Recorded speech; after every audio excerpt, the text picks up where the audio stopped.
Hi, OJ Step 4 is in a different vehicle today, which also happens to be a former police car. It's a Chevy Tahoe. These things, you know, excellent braking, excellent handling. I mean, everything's an upgrade, performance package upgrade. Just love these things. And let me tell you something, this Tahoe will probably, I'm quite certain, will outrun my car from a dead stop or on the highway or wherever.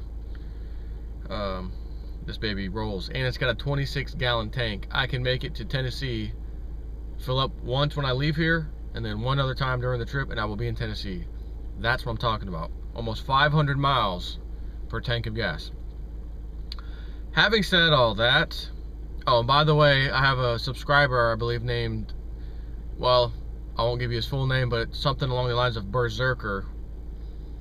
And Mr. Berserker, who lives in Tennessee, I tried to reply to you, but I cannot reply to you if you have content or contact block on. So I tried to add you as a contact.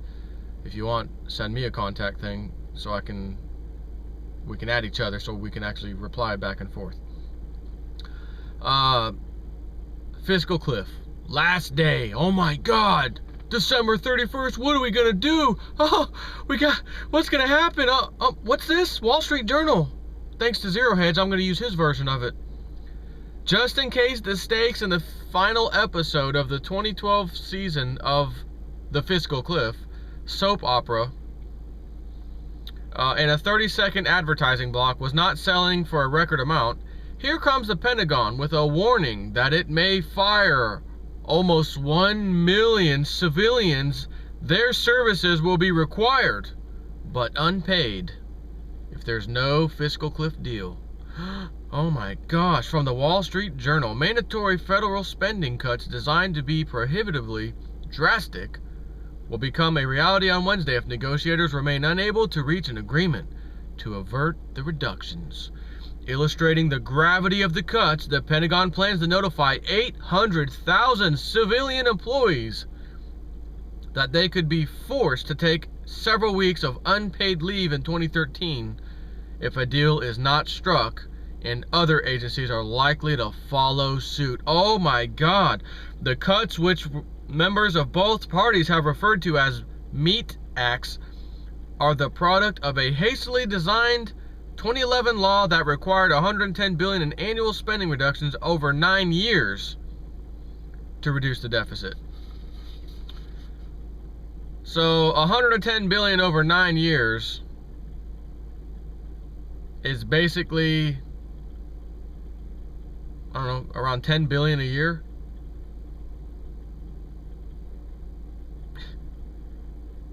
Maybe a little, $11 billion a year. Really? You're gonna fire all these people due to a $10 billion a year budget cut? Okay, right. Their severity, representing close to 10% of annually appropriated spending, was intended to force Democrats and Republicans to come together on a broader package of deficit reduction measures, which would replace the cuts. That effort failed, raising the prospect of the cuts taking place. Oh! Let me tell you something. It'll be the same thing I told you before. And you can go back and look at my videos from a few weeks ago, even, whatever, where I talk about the Fiscal Cliff. As a matter of fact, just search JSNIP4 Fiscal Cliff. I'm pretty sure I have one titled with something of that nature in there, where I said there isn't a chance in hell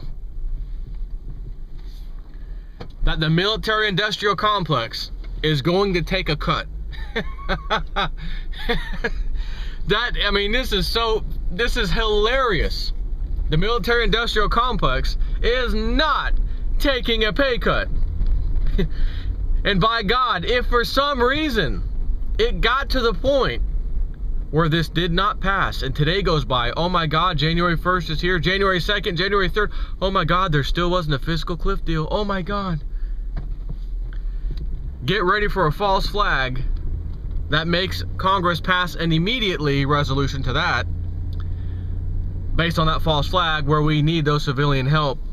Can't afford to lose 800 million civilians over in the Pentagon. Well, not 800 million, excuse me, 800,000. Which, by the way, when you think of it, 800,000 employees that work for the Pentagon. Civilians, not even the military or federal, basically. Civilians. I mean, I guess you can still be a federal employee, but civilian. 800,000. Boy, it is not cheap keeping the Roman Empire going. I'll tell you what, boy. Now I know why they have to cook the books. Now I know why the debt ceiling must be removed. So keeping that in mind, as I've said before, the one and only thing that will get solved in these debt ceiling talks, this Fiscal Cliff talks, is removing the debt ceiling altogether. It's the only thing that matters.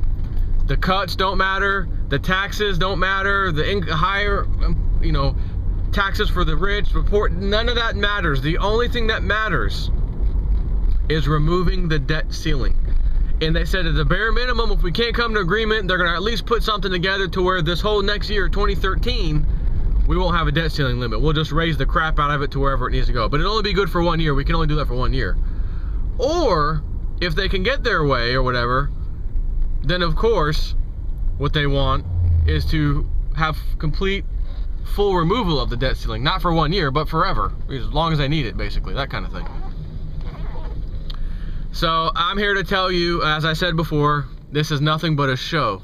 Get your popcorn, pick your favorite fake wrestler, pro wrestling, and see who wins. Is it going to be Obama and the Democrats versus the GOP, or are they going to cave more and the GOP's going to give less? It doesn't matter. Watch how this ends.